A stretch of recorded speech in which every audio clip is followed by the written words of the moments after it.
Morning decisions. How about a creamy mocha frappuccino drink? Or sweet vanilla?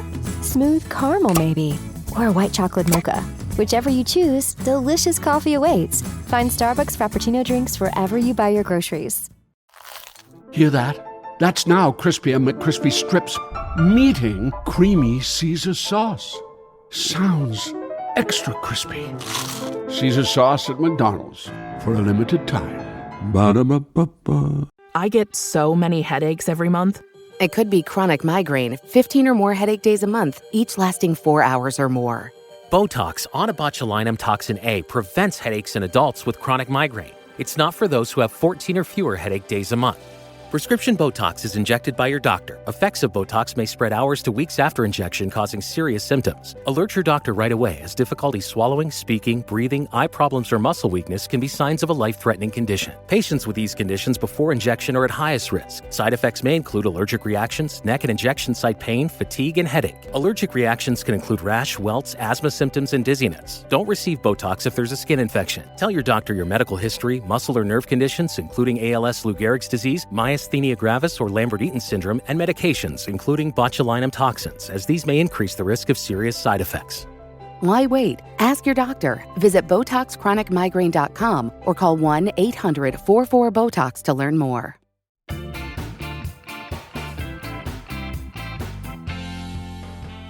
Well, hello and welcome to Bingewatch, the podcast where we take a look at the hottest new TV and film releases on streaming television platforms.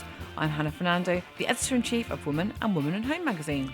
And I'm Ian McEwen, writer on TV and Streaming Week, TV Times and What's on TV magazines. And today we're looking at the new releases that will be available on Friday the 7th of August 2026, including the new Netflix animation Alley Cats, created by and starring Ricky Gervais, and the return of feel-good football comedy Ted Lasso, with the affable American now coaching AFC Richmond's women's team. And we'll also be checking out Prime Video's American teen drama Sterling Point and spooky Jamaica set thriller Possession on Sky Box Set and Now TV. But first, what is in the news, Ian? Well, Jason Fleming, Tessa Peake-Jones, Lee Ingleby and Georgia Tennant, what have they all got in common? Well, I'll tell you, they're joining the cast for the third series of the reboot of Bergerac on You. What else is in the news, Hannah?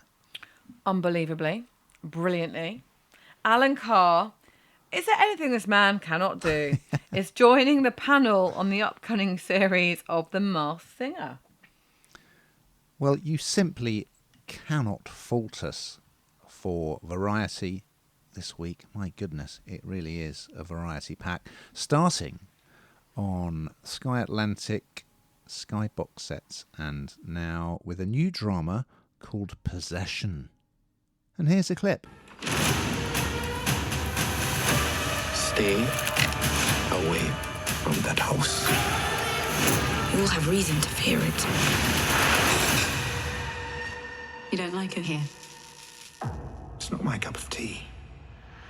So this one stars Gugu Mbatha Raw, and she is playing a Bristol solicitor called Claudia.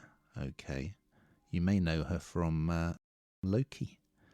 Anyway, she was raised by her white British father, who is played by Sean Gilder, and her Jamaican-born mother died when she was a baby, which you will see as a theme that also crops up later in the pod in connection to another series. So yeah, the jumping off point is, she gets this new case on her desk. A wealthy client of her firm's called Alfred Connaught has died, and his son Oliver is played by Johnny Lee Miller, yes, of Trainspotting and many other things since then. However, Oliver is disappointed to learn that he's not inheriting everything. This unknown Jamaican guy is who's been named in a new will. His name is Cujo East. So basically her job is to go out to Jamaica. So the guy owned a sort of plantation house, which has something of a checkered history, we will discover. So she's going to go to Jamaica and has there been? Is it a case of fraud? What's happened? Why has this happened? And from the firm's point of view, they kind of want to retain that business as well. So this plantation home is called Hope Hill, and even before she goes, she has this nightmare about, it's pretty spooky, going into a room in this house, this plantation house, and something nasty under the floorboards. Yes, I'll say no more than that. So, yeah, I'm always surprised when I hear Johnny Lee Miller not speaking in a Scottish accent, because he was just so convincing in Trainspotting, wasn't he? Because he's actually English. Anyway, I thought this was great. So this is going to sort of flash back as well to the slaving era in the 1760s, and you will see Belle Powley, who we saw in the Holocaust drama A Small Light. So she plays Charlotte Connaught, an ancestor who is the daughter of a slave owner, and she starts to kind of get involved in Jamaican folklore and European magic, which doesn't end well.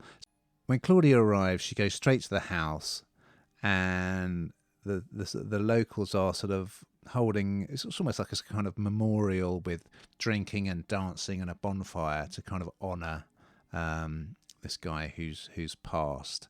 And yes, some rather unnerving things occur. And yes, in episode 1, they are both... Oh yes, I should say Johnny Lee Miller's character flies out as well. And so they're kind of there together as a team to try and figure out what the hell's going on. And neither of them want to be there for very long. But it's almost an opportunity for her to kind of get in touch with her roots as well. And some people are quite surprised that it's a mixed race person who is dealing with this. So yeah, it looks great. And they're kind of shooting in parts of Jamaica that you wouldn't normally see, I would say. Quite remote places, also places that are more familiar. So yeah, it's a really exciting start. It's pretty creepy stuff, and yeah, what happened back in the day, and what is underneath the floorboards. And yes, it's the classic thing. People are warning her, don't go into that room, and don't do this and don't do that. But of course, is she going to follow their advice? Is she hell? So yeah, I thought it was. I liked it. I liked episode 1. It's creepy. It's different. She's a great lead. Johnny Lee Miller is an excellent foil. What did you think, Hannah? It's certainly creepy, isn't it? I mean, I don't know if anyone's seen the not the trailers, but the adverts for this. I mean, it's pretty chilling just watching the adverts that are being shown, and exactly what you said. That sort of haunts me. The idea that don't go in there. Anyone that goes in there doesn't come back the same, And I suppose the word possession kind of tells you where that's going. Bad juju. Yes. Yeah, there's bad vibes in that house. You don't want to go there. And actually, funnily enough, I walked past it was really late last night, and I walked past the TV and it was being advertised. I thought, oh God, if it's looking at the TV, am I going to be possessed? I don't want to look at that house. It's so scary.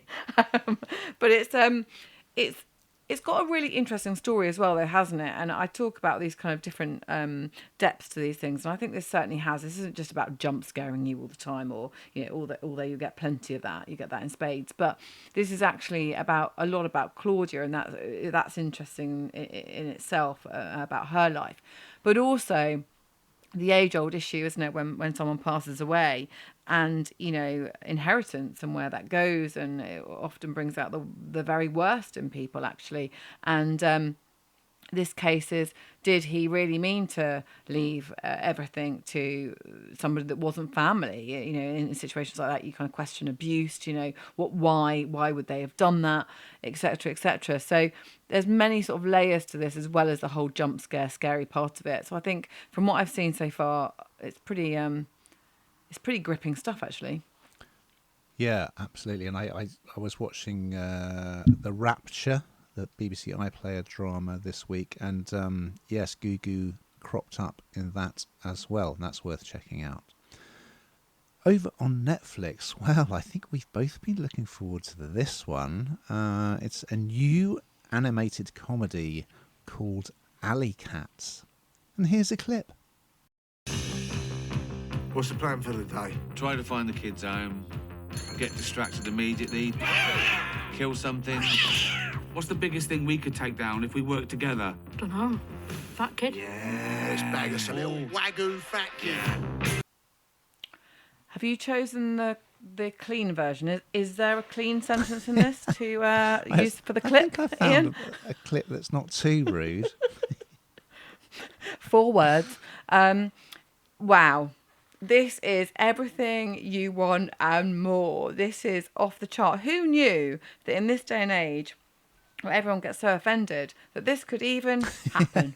Because honestly, it's quite offensive in places. I can see people getting on their high horse and getting quite cross about this. But this is, really Ricky Gervais at his best, isn't it? I mean, Ricky Gervais actually is the voiceover for one of these cats called Gus. There's some great names in here as well, but the one that really stood out for me was Diane Morgan, who plays Gus's half-sister. Maybe it's cousin, we don't know, Olive. So these are about alley cats that, funnily enough. And the script is as funny as Ricky Gervais in every single way, and if you are averse to bad language, and honestly, don't watch it. It's going to upset you. Just don't, because it drops every word and the worst words that you can imagine in one sentence, and it's that shock value. It really is there, isn't it? I mean, it's just like wow. It's brilliant for it's brilliant for a number of reasons. It's a really funny animation, and these voiceovers of these cats and what they're saying and thinking to each other, and them trying to do different things together and adventures together and what have you is just largely funny. But each episode runs just for 15 minutes, and it kind of follows these cats. I mean, they're chaotic as cats would be. I want to imagine that my cat is part of a gang like this, moggy misfits, just living a bit rogue. She's not abandoned, she's very loved, unlike these. But I love the idea of them all sort of getting together and going out on an adventure together. But Ricky Gervais is, we know from all his social media, he's a massive animal lover, isn't he? I mean, he just says it how it is, and so many people stand by him for doing that. And the passion in here is, you can feel it. He's behind every part of it, and there's a meaning to every part of it as well. I also think he leans. I don't know what you think, Ian, but I feel like he leans into some stuff he's done before, like Afterlife. I feel like there's kind of nods to all those things that he has done, previously.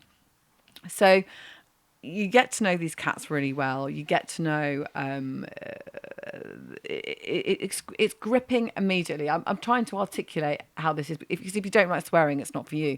But it's just it's a brilliant script. It's incredibly offensive in places. It says lots of things that you would think that you can't say these days, and he does it anyway. And he'll probably get away with it. But don't think that just because it's animated, it's for children. It's definitely not. Ian, what do you think? Yeah, I think it's fair to say it's had mixed reviews, and I think particularly the swearing, some people have taken issue with. I absolutely loved it. I thought it was hilarious, and it slightly reminded me of, remember that he used to do a podcast with Carl Pilkington and Stephen Merchant, and they would just be kind of shooting the breeze about all sorts of subjects, some of them slightly philosophical, and it kind of reminded me of that in a way. And he kind of likes to work with the people he knows from previous projects. So you've got the multi-talented Tom Basden in this, who actually I've been listening to quite a lot of the David Brent tracks from Life on the Road. Of course, Tom Basden's in that. Kerry Godliman from Afterlife. Natalie Cassidy you've got playing. Ricky's cat is called They're Gus. friends, I think, aren't they? His mum is played by lovely Natalie Cassidy. I mean, it's just I was laughing a lot, but it's also got a slightly sentimental side as well, because there's this little kitten that's can't find its home, so they kind of look after it and trying to help this kitten find its house. So yeah. I mean, it's just got some very funny blokey banter as these cats just discuss all manner of weird and wonderful things. From my point of view, he's done it again. Tick. Tomorrow morning is knocking. Stock your fridge now. How about a creamy mocha frappuccino drink? Or a sweet vanilla? Smooth caramel, maybe? Or a white chocolate mocha? Whichever you choose, delicious coffee awaits. Find Starbucks Frappuccino drinks wherever you buy your groceries. Hear that? That's now Crispy and McCrispy strips meeting creamy Caesar sauce. Sounds extra crispy. Caesar sauce at McDonald's for a limited time. Ba-da-ba-ba-ba. I get so many headaches every month. It could be chronic migraine, 15 or more headache days a month, each lasting 4 hours or more. Botox, onabotulinum toxin A, prevents headaches in adults with chronic migraine. It's not for those who have 14 or fewer headache days a month. Prescription Botox is injected by your doctor. Effects of Botox may spread hours to weeks after injection, causing serious symptoms. Alert your doctor right away, as difficulty swallowing, speaking, breathing, eye problems, or muscle weakness can be signs of a life-threatening condition. Patients with these conditions before injection are at highest risk. Side effects may include allergic reactions, neck and injection site pain, fatigue, and headache. Allergic reactions can include rash, welts, asthma symptoms, and dizziness. Don't receive Botox if there's a skin infection. Tell your doctor your medical history, muscle or nerve conditions, including ALS, Lou Gehrig's disease, myasthenia gravis or Lambert-Eaton syndrome, and medications, including botulinum toxins, as these may increase the risk of serious side effects. Why wait? Ask your doctor. Visit BotoxChronicMigraine.com or call 1-800-44-BOTOX to learn more. Over on Prime Video, we have a new drama series called Sterling Point. And here's a clip. I am so sorry about your grandfather's passing. That's fine, we didn't know him. Connor, shut up. Gordon has left Connor and Annie property in Canada. Canada? Was he Canadian? Does that mean that Mom was Canadian too? Nobody here is Canadian. None of this makes any sense. Annie? Yeah, hi. Ellis. Hey, pilot. Welcome to Sterling Point. 8 episodes to this one, Hannah. So yes, I was recently asked to write about Outer Banks. Oh yeah, well I know that very well. Which I'd never heard of before. Never heard of it, and it's a Netflix kind of teen drama, isn't it? With all these very attractive young people living by the sea. My children are obsessed. Yeah, I thought it was good, and this is not dissimilar, I would say.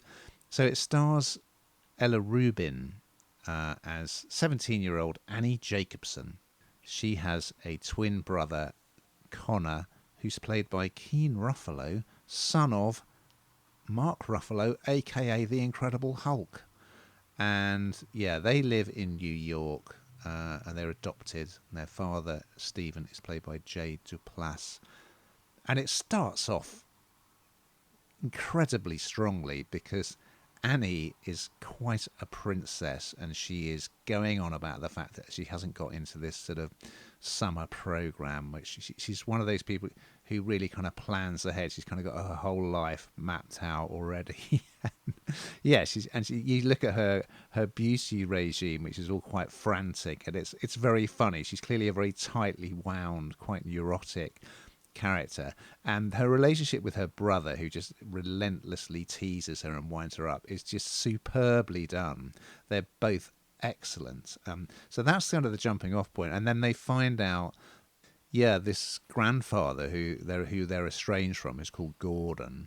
He has died, and they've inherited Sterling Point of the title, which is an island on a lake in Canada. Yes. So basically Annie decides, she finds this letter. Well, I don't want to say too much, but yeah, she finds out various things that have been hidden from her, and she decides, well, it's a pretty relaxed household because she just leaves a post-it for her dad saying, oh, I've gone to, oh yeah, she's got a boyfriend who is yet to come out. That's also very funny, a very plot line. She just leaves a post-it for her dad saying, oh, I've gone to Thailand with my boyfriend for the summer. So, anyway, off she goes to Sterling Point. She has to go in a seaplane, which she finds, quite frightening. And she falls in with this British well, she's travelled around, but she's got a British accent. This girl called Una, who lives on a boat. She's brilliantly played by Bo Bragason, who immediately fancies Annie. She's got a younger sister called Maple, played by Mabel Strachan. Then she also meets Ellis, who's a local, played by Jacob Whiteduck Lavoie. Romance alert, and Sully, who's a bit of a colourful character, also a local, played by Nico Angelo Hinayo. And in episode 1, yeah, it's a bit like Outer Banks in a way, in that you've got kind of like the locals who live and work there and all the posh people who come there to holiday. And so this group of new friends, they go to this posh party, and it turns out it's a guy hosting it who Annie used to go to school with. Yeah, and he's very rich. Another romance alert potential. So, yeah, I'm sure this isn't aimed at me at all, but I think it's really good. It's really funny and original, and the performances are excellent. So, and yes, of course, long-buried secrets. You can't go wrong, can you? More long-buried family secrets. Another theme for this week's pod. So yeah, I think it's great. I'll be interested to see what your girls make of it. Hannah, what did you think? Well, I can tell you it's going to be a hit with them. I mean, literally, it's funny because these days you rarely see my girls anyway sitting in front of a television. They're sat in front of small screens, streaming things, and they're just consuming media in a completely different way to perhaps, well, definitely how I would. But it's really interesting because Outer Banks is a really good example of where that hasn't happened, and they have sat there and they have watched, and they've been massively gripped, and they've done exactly what the title of this podcast is: binge watch it, constantly binge watching. And interestingly, My Life with the Water Boys, my youngest daughter's just read the book. She's that we then put it on Audible for her as well, so she will absolutely love that. This is right in their ballpark, and I think I'm a big fan of Prime Video. I think this is a really clever thing to do. I actually think where in a world where every media outlet is chasing the rainbow, as I call it, and trying to get that younger audience, actually this is where it is. This is where it's at. It's those kind of it's the love stories. It was kind of ever thus. There's nothing new here. There's nothing groundbreaking, but it does seem to be, in my certainly how I feel, with my children, they're actually watching TV to watch this. They're not consuming it in any other way, which I think is really, really interesting. And sat there in front of a big screen, which I would take. I remember when we were children, you'll get square eyes if you keep watching that TV. Now I'm thinking, well, at least it's all the way the other side of the room and not right in front of your face. Thank goodness for small mercies. So I actually think this is one that they will really, really like for that exact reason. It does what it says on the tin. It's got lots of different layers to it. There's lots of kind of interesting parts as well that I think are very relatable to this generation. Things that they're having to deal with that perhaps we didn't have to deal with. And I think that they attack it in a very quite a responsible way, actually, to be fair. Sometimes I don't like the way they speak to adults. That's something I always say to the girls. Don't think you can speak to me like that afterwards.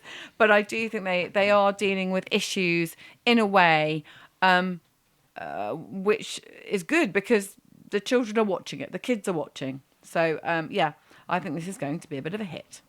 Good stuff. And because I'm totally plugged into the young person's zeitgeist, Hannah, I can reveal that the final series of Outer Banks is coming to Netflix soon, and there is also an Outer Banks podcast for fans. Is there? Oh my goodness, the girls will love the fact that they're well, they won't love that it's the last series, but they'll love, amazing. Okay. Well, we're going to finish over on Apple TV with the return of the comedy drama Ted Lasso. And here's a clip. Oi, welcome back. It's good to see you. You too. But football is life?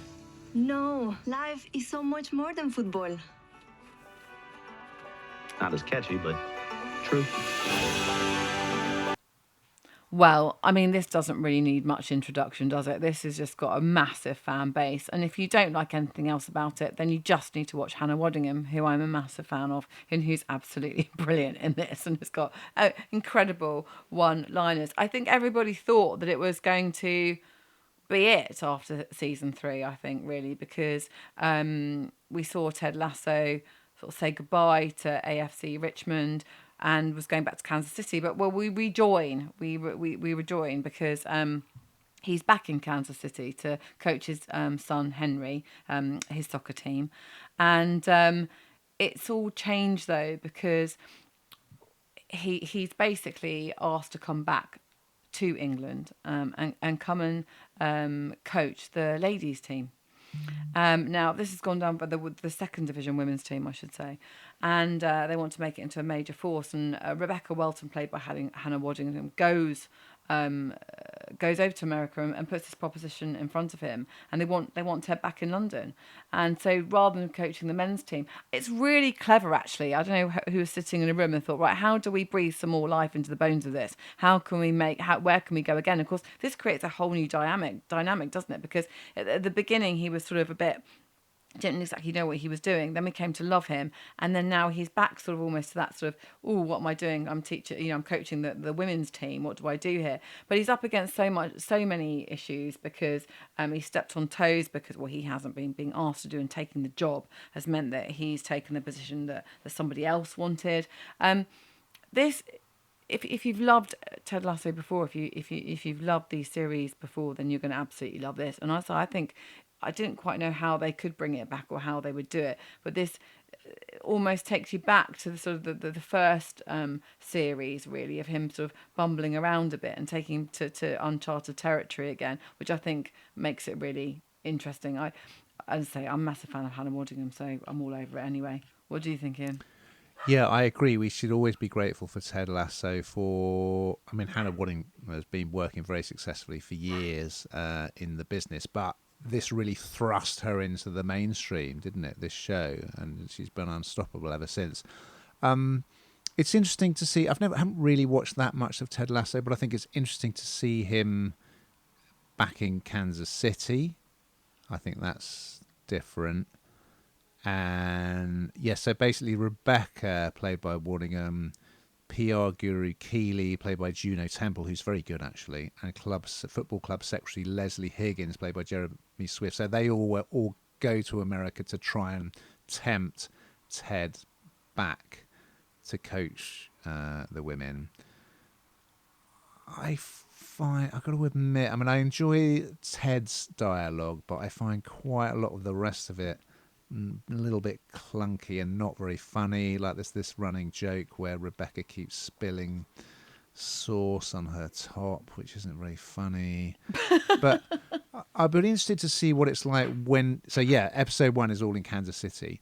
It'd be interesting to see what happens when he goes back to the UK, because then you're going to have the brilliant Tanya Reynolds from Sex Education playing Alice Chilton, a former player who was expecting to be head coach. So, I'm pretty sure that if you like Ted Lasso, you'll just be delighted that unexpectedly it is back for another season.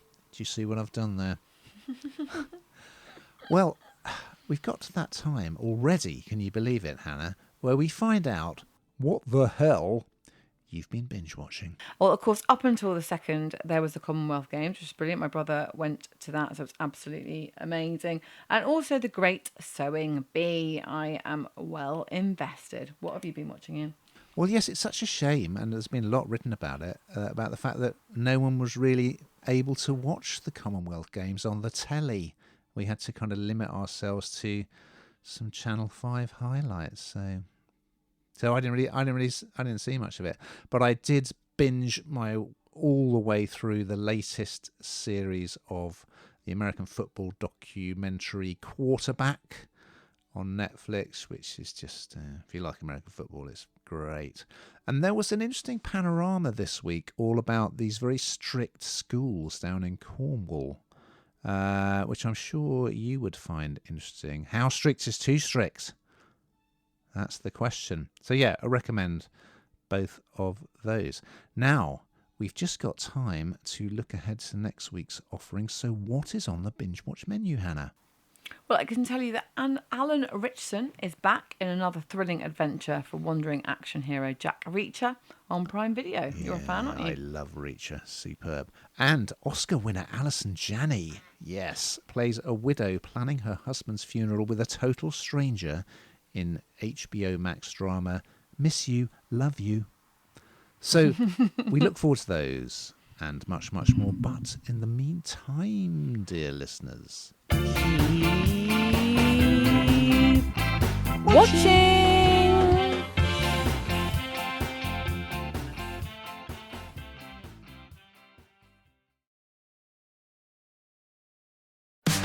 Class is now in session, and the UPS Store is here to help you ace arriving on campus. Our certified packing experts can pack everything you need, from desktops to decor. Plus, when you pack and ship with us, you get our exclusive pack and ship guarantee.